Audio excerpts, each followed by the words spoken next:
So, welcome back to YouTube. We're going to do something a little bit different because we've not done it for a long time, and we thought that it would be nice to do something a little bit different other than just training. Because I was looking at the YouTube channel the other day, I was like, I mean, yeah, we're bodybuilders, but we do have a little bit more about us than just training every day, because we don't actually train every day. We do rest, and we do things that aren't sometimes bodybuilding related. So we're going to do a full-ish day of eating, some meals, of a rest day. We're also going to do a little bit of a day in the life of what we do on a rest day. I mean, it might not be super exciting, but at least it's something different to training. I'm sure that you'll get Kuba in the ice bath being extra hard, doing his 5 minutes in there, that I know that you all see on Instagram anyway, but extra funny to actually watch him get in, because he doesn't start his camera until he's like a little bit more composed, but he does get in there, goes so you'll get to see that. Just about to serve up meal one. Kuba's got, I think it's 200 grams of salmon with 75 grams of rice. We condense our meals on a rest day down to 5 meals rather than 6, just to give our bodies a little bit of a rest away from having 6 meals. And if you're able to do that, especially if kind of foods aren't ridiculously high on a rest day, then obviously it's something you can do. So I condense mine into 5 meals, Kuba does also. So yeah, that's what we're doing. So for me, I've got 150 grams of bread.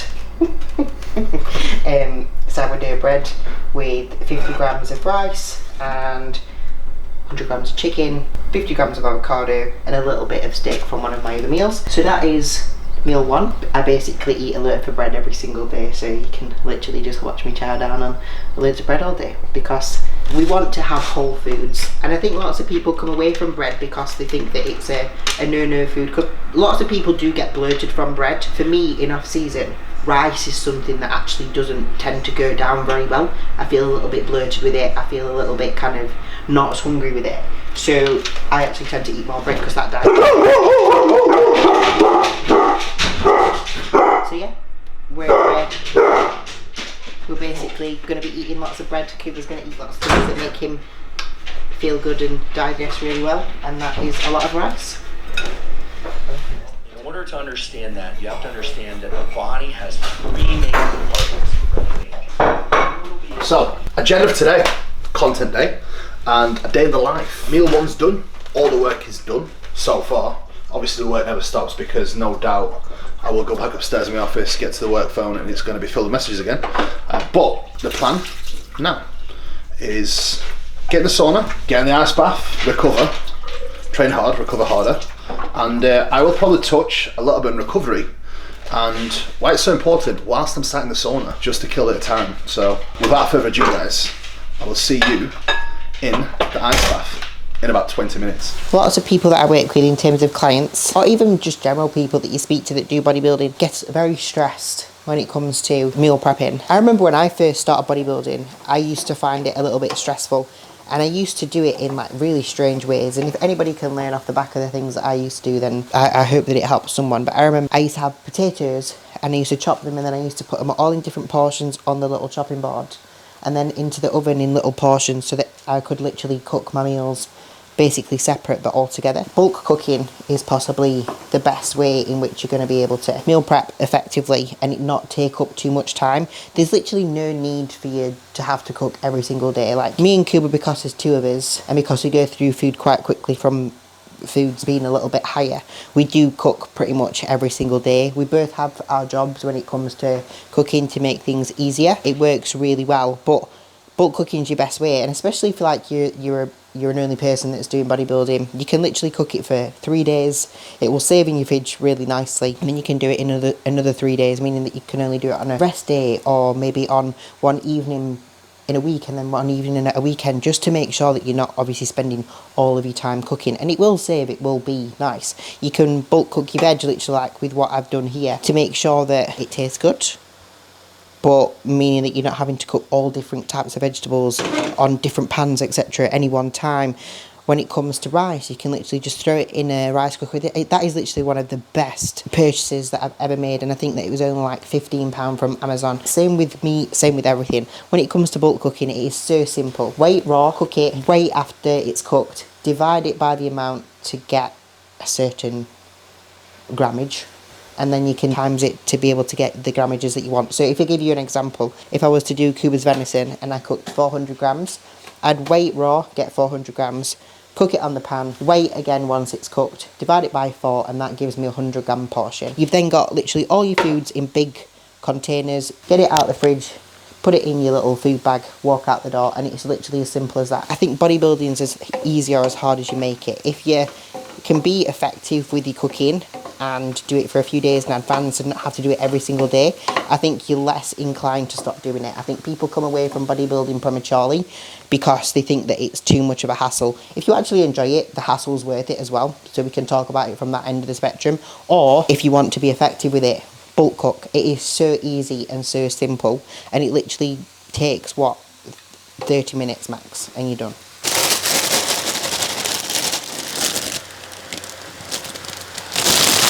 Oh, effective way to chop your veg. Get yourself a chopper.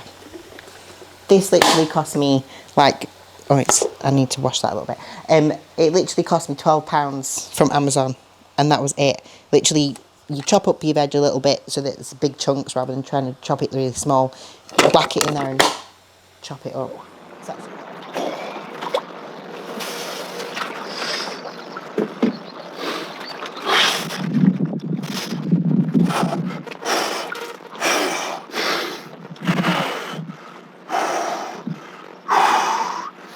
Right, my people, so I think a very appropriate topic to discuss this while I'm freezing the ice bath is recovery and recovery modalities. Now, for me, sauna, ice bath is essential. Now, if you don't have access to an ice bath or a sauna, an easy fix is just a regular hot bath. Now, if you're feeling brave enough, you can always get ice, fill your bath with the ice and jump in. Now, it's not going to be as good as this because this actually keeps the water cool, but it will do a similar job. Now, the benefits of cold water immersion, I think it's more so mental than anything else. For me personally, whether it makes a difference or not, from a recovery standpoint, I don't care, because I am doing something I really don't want to do on a frequent basis, and that builds a lot of mental fortitude that I think you can only benefit from when it comes to not just bodybuilding but your life in general. I think at the moment in life, we are not really exposed to anything as such that makes us feel really uncomfortable,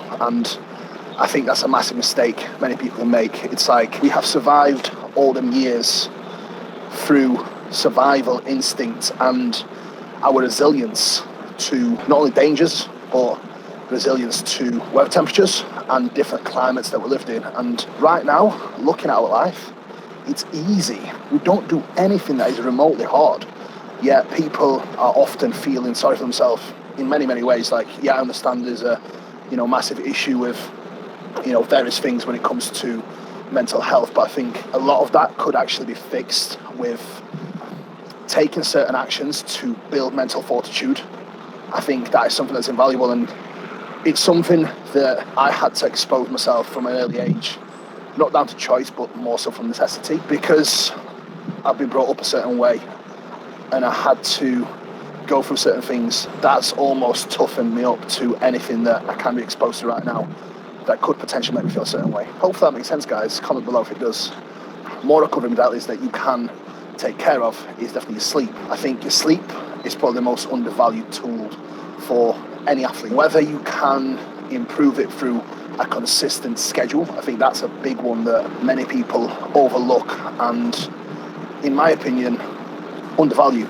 Is consistency in routine and simply getting in bed at a frequent, consistent time and waking up at a consistent time as well. The quality of sleep will improve vastly, and I think that's something where most bodybuilders actually fail at because they're just too lazy to get in bed and have a set structure. And I think that's where a lot of people lack progress, both in productivity, business, but also with ticking the boxes when it comes to meal timing, training, hydration, and all the other factors that have a massive impact. So, guys, let me know if you have any questions, and always comment below if you want to know more, if you want to cover anything else in detail.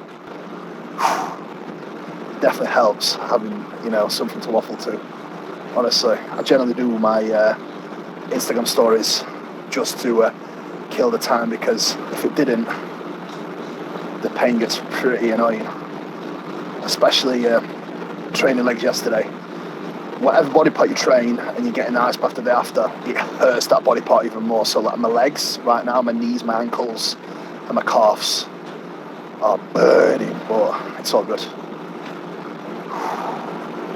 what time it is? I can see, I'm nearly there.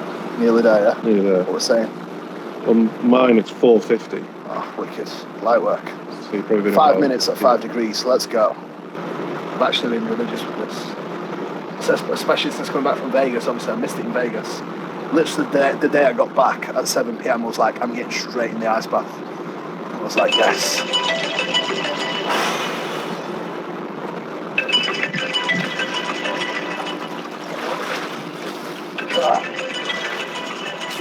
They're red. So once I've bulk cooked, to remember the numbers of things that obviously I can times it by when I come to get the chicken out of the fridge or rice out of the fridge, or if Kuba does, I actually write it on the board to remember. So I always put my rice weight, turkey weight, steak weight, venison weight, if there's anything else that we need. Obviously you can utilise your notes in your phone, but I just tend to find it easier to be able to put it on the whiteboard. And then obviously, if you can see that as well, we actually have our meal plans on here too, so that we know exactly what we need to be putting into which meals at what time, just to make things even easier when Kuba comes to put the foods in the Tupperwares. Because as you could see from Vegas, obviously I did a lot of the stuff because the kitchen was a little bit smaller and we had a little bit less time at home from doing certain things. But when we're at home, I bulk cook and then Kuba puts the foods into the Tupperwares for the next day, just for A, him to get his steps in, and we'll go on to that in a little while. B, just to be able to work as a little bit of a team for the work that we have to do, because obviously we both are online coach and have quite a few clients with that. And then obviously day-to-day life with like clothes washing and whatnot, that's obviously down to me. Some women may not agree, but men definitely won't do it right. It's definitely better if we do it. Right, okay, so steps seem to be a little bit of an issue for a lot of people. Honestly, I don't really understand it, because Kuba doesn't move a whole amount every single day. He has these little jobs that he does at home to help he's getting steps up. He goes out for his walk in the morning and then he goes to the gym, and he can still get 10,000 steps. So, some little pointers for people who struggle to get steps in. If you work in an office, park away as far away from your office as possible, so that you have a walk. If you're at a desk, make sure you go to the furthest toilet away every single time. Go to the furthest drinks fountain away every single time. Go to the furthest away kitchen or office or anything every single time. If there's the ability to be able to take a lift, take the stairs, unless it's like 15 floors up. If you're going for a walk in the morning, make sure that you are waking up to make sure that you can get in a walk every single morning. Do your jobs at home every single day. That will accumulate so many steps. So it is now 11 o'clock. All I've done today is work, sat at my desk, take Xena on a walk and do my little bits in the kitchen, and I've nearly done 7,000 steps. So that's nearly 10,000 steps without even thinking about it or trying. I don't think that it's necessary to need to go out and do like a 45-minute walk every single day, unless you like it for stress reasons. But there is so many little quick ways that you can build up your steps and not actually, it's not going to affect your day and that it's going to make your day too long. It's so easy. All those little pointers will really help. Just thought of another one. Going food shopping, great way to get steps in. Parking away, as Gaz just said, from the shopping centre as far away as possible, a great way to get your steps in. So I'm making Kuba's meal too. Obviously we've already gone down the route of telling you we were doing 5 meals instead of 6 meals. This one is the prawn meal. So that's 220 grams of prawns, 100 grams of rice, and I believe it's 50 grams of avocado with basically 100 grams of different types of veggies, whether that be from the salsa, the mixed veg, or a little bit of green veg. That is literally his meal. Obviously we're both a little bit off seasoning at the moment, so adding lots of seasonings and sauces to foods is not really something that you want to do. As plain as possible so that it can go down and digest nice. So we always make it on the pan, always add a little bit of salt from obviously the salt that we are supposed to have each day, and then a little bit of pepper, and that's it. Kuba likes to add some sauce. I don't like to add any sauce at the top because I literally can't hack it when I'm a little bit less hungry. So yeah, gonna plate it up and then Kuba can eat it once he's done his little videos.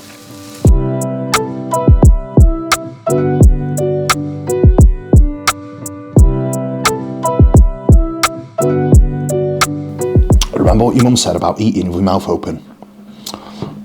Don't do it.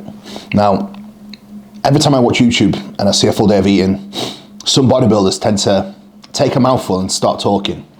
I am not going to be that guy. I'll tell you that now. So food is not that high at the moment. So we can still get away with doing 5 meals on a rest day. Usually my meal 1 is still relatively low, which is 75 grams of raw weight rice, 200 grams of venison and 100 grams of veggies. So what I tend to do is I split that meal 1 across my prawn meal and my turkey meal and my salmon meal. Digestibility is the same, it's just more convenience. It just allows me to sleep in a little bit longer and get in bed a little bit earlier on the rest days, having the 5 meal structure. And I like to have that little bit of a break from eating as well. What I found is actually been keeping my appetite super high. However, most people generally will need 6 meals due to either adherence or, you know, keeping them satiety. I think some people just tend to want to have more meals anyway, including myself in certain times. But at the moment, it's just because food is not that high yet. I do prefer 5 meals.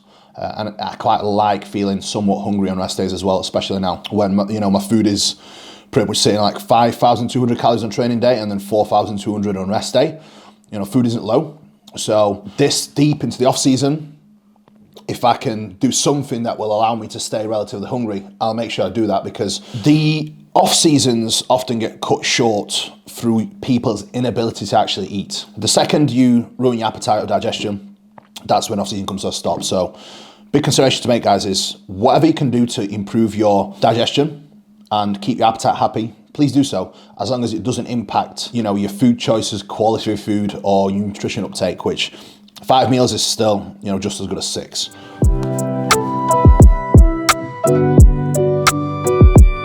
So, meal 2, which has obviously got a little bit of my meal 1 in, as we talked about 5 meals. So I've got a little tiny bit of steak in here. Then I've got 75 grams of rice, 50 grams of avocado, 100 grams of chicken, and then all in all it's like 75 grams of some veggies, some of which I will eat, and I'll not lie, some of which I won't eat.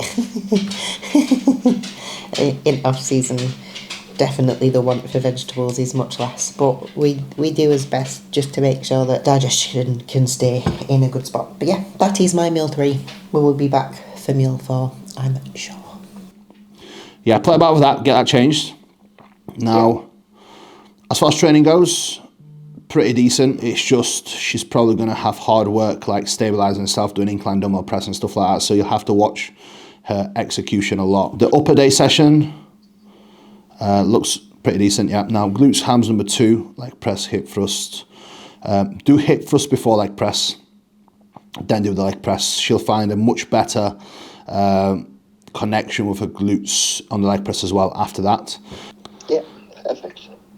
Right, got it? Yeah, all written down. Lovely. Let me know when it's all done. Do you want me to fire them over once I've done it, so now check? Yes, please. Just going over a plan for one of our lifestyle clients that are just starting with Scarlett, one of our coaches for MK Coaching. With what myself and Meg do as part of our coaching, we oversee everything that our girls do and support them along the side of it. So all the coaching process is overseen by myself and Meg. And all the plans and everything else. So when it comes to our coaching, it's a collective. It's not just that we hire people. We work together as a team and we'll make sure they get the support that they need to get the results as well. A little bit different from other coaching companies, because other coaching companies probably don't work in the same fashion as we do, especially when it comes to having input to people that we are working with, because most people will just look at having a coach working for them and then they'll just kind of forget about it, whereas we support our coaches and we make sure that our clients all get the attention they deserve and the knowledge that is required to get the results as well. So that's a little bit of an overview. I know that we don't really talk and advertise much about our coaching because I just don't think it's required. I don't think we need to actively advertise if that makes sense. Sometimes it's nice to show you guys what we do and how, and we will definitely show you much more. And if you are interested in anything specific, as always, comment below and I'm sure I'm gonna get it done. Now, I'm gonna go and get the food ready for tomorrow. You'll see what we do and how. I've got a little system going, so I'll take you through the system. Probably seeing 2 fridges. We've got a fridge for raw food and we've got a fridge for cooked food. So what I tend to do is Meg gets out the food that I'm gonna get ready now. I put everything together, put it in containers, lock it up, put it in the fridge, ready for next day. And then obviously we'll wake up nice and early, we'll crack on with work, whatever we need to do straight away. And when all our meals are prepared and ready and packed, literally all it means is going to the fridge, getting the meal out, cooking it, well not cooking it, but putting it in the pan, warming it up, eating, then back to work. So much more time efficient, and I just like being organised. Come at me, bro. The way she does it, yeah. I really, I like Derek. I really like him, but I wish he would be a little bit more enthusiastic. If you know, you know. Anyway, just getting meals ready for tomorrow. This is pretty much the work that we do every day. So Meg does the bulk cooking, preparation of the food. Obviously air fryer does the cooking, not Meg. Air fryer actually does the cooking, but don't tell her that. Get the food ready, put it in fridge, just pop it out, put it in the pan, and eat. Anyone that knows me knows I absolutely hate microwave. It just makes your food taste like plastic. So my preference is using the pan. Tastes way better.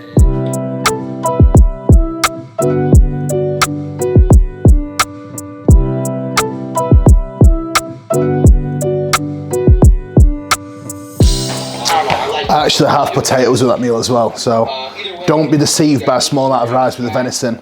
I have 400 grams of potatoes with that venison as well. Right, so these are actual post-workouts for tomorrow. What I've been actually doing recently is having a little bit of a mixture of cream of rice and rice flakes. In off-season, it's all about keeping the volume down. So what I found is I can make a mixture of cream of rice and rice flakes with a lot less volume. So what I tend to do is put most of cream of rice in. So for Meg, for example, she has got 120 gram portion for the post-workout. So she gets 80 grams of cream of rice, hazelnut spread, and then 45 grams of rice flakes. It just changes the texture of the cream of rice a lot, which just makes it a lot easier to eat when your food is a lot higher. And what I found is you can actually put a lot less water in. For Meg, I literally put 250 ml of water in for the whole thing, so it's not much at all. Like, that's, you know, a pretty small portion, and she can eat that comfortably, and then an hour later she's ready for another meal after the post-workout. So that's the whole point behind it. So as always, pretty much getting everything ready the day before. When I get the food ready, I tend to get post-workouts ready and obviously get the whey ready, etc. So that's my job. Meg's job is getting the intros ready. So you probably don't get to see that today. That is a video. That is a video for another day. One thing I'll say to people is the best thing you can do is stay organized with your food. If you have all your food packed and ready, you're never gonna have a chance to miss a meal or be late with your meal timing, because it's all ready. As you can see, all my meals ready for tomorrow there. My post-workouts and even my breakfast is ready for tomorrow as well. Marinated. Word of advice, guys, if you are struggling with adherence, simply make sure you are prepared. Once you're prepared, the margin for error is far, far slimmer than it would be if you have no set structure for getting your meal prep ready, or, you know, you work and everything else. I think setting structure and sticking to it and making sure it gets done every day is the key to success.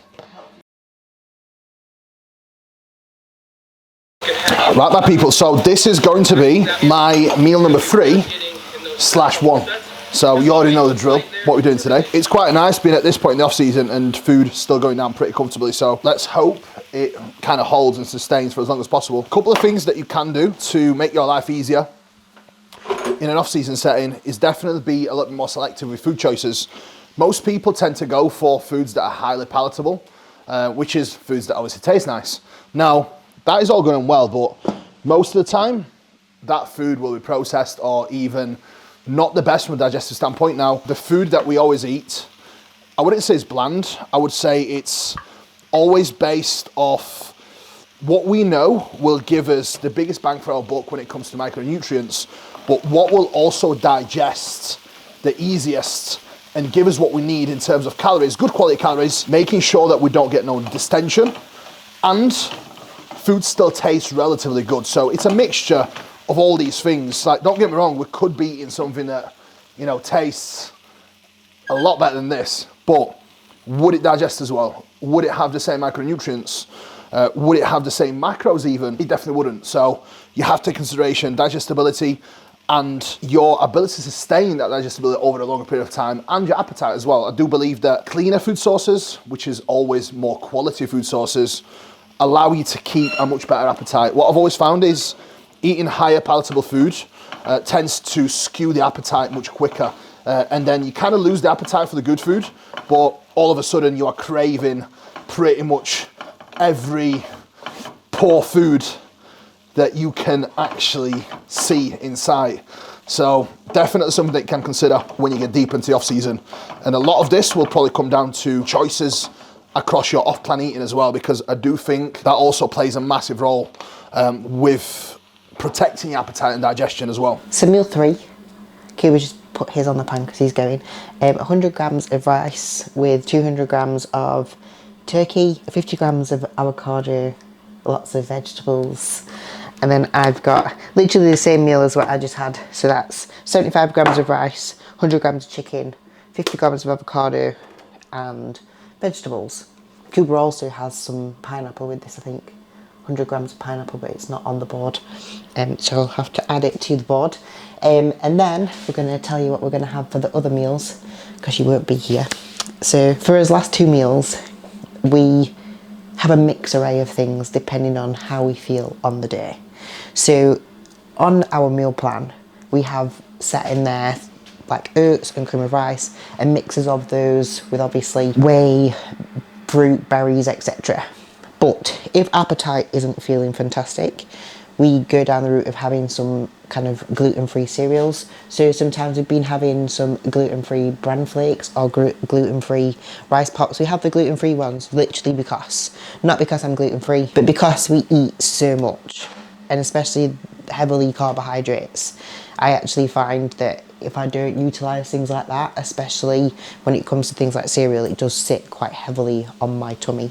So that's what I tend to go down the route of. I've not yet switched my oats when I've used them to gluten-free, because they seem to be settling quite well.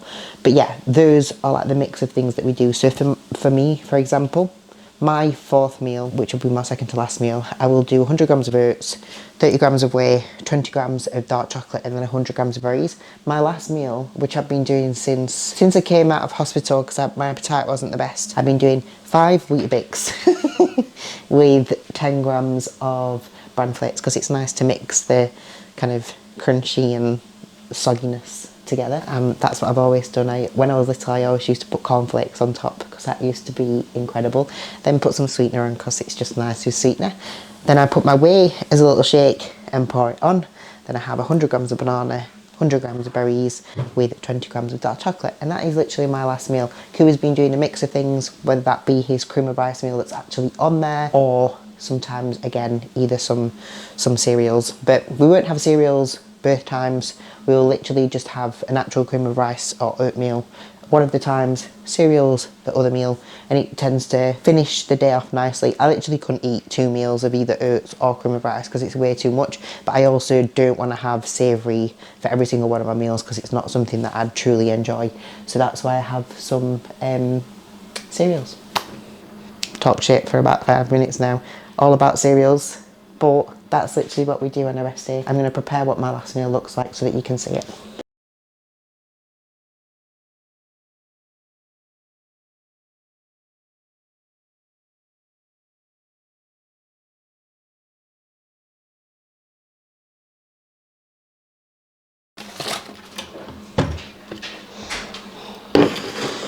That's it.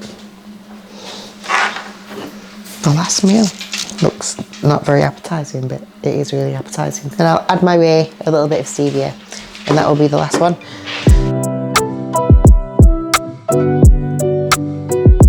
Thank you for watching the video. Hopefully you enjoyed something a little bit different to obviously training. Hopefully there's some educational bits that you can take away. If there's ever anything that you want us to cover, please do feel free to either message either of us. We're both very approachable people, even if you don't think that we are. Please feel free to drop us a message and let us know, or add some comments into the comments box if there is ever anything that you do want us to cover. That is the day in the life of our eating on a rest day. It's not very exciting. I think the most exciting thing is Kay, we're getting in the ice bath. Gonna spend the rest of the day working, cuddling with the dogs, unless she makes that noise, and then I might throttle her again. Just kidding, no animal abuse here. And going to the shop to buy some food to get my steps in, to make sure that I can obviously not turn into a heffalump with the amount of food that I'm eating right now. Because, you know, it's getting there. I can feel it with my face. But yeah, thank you.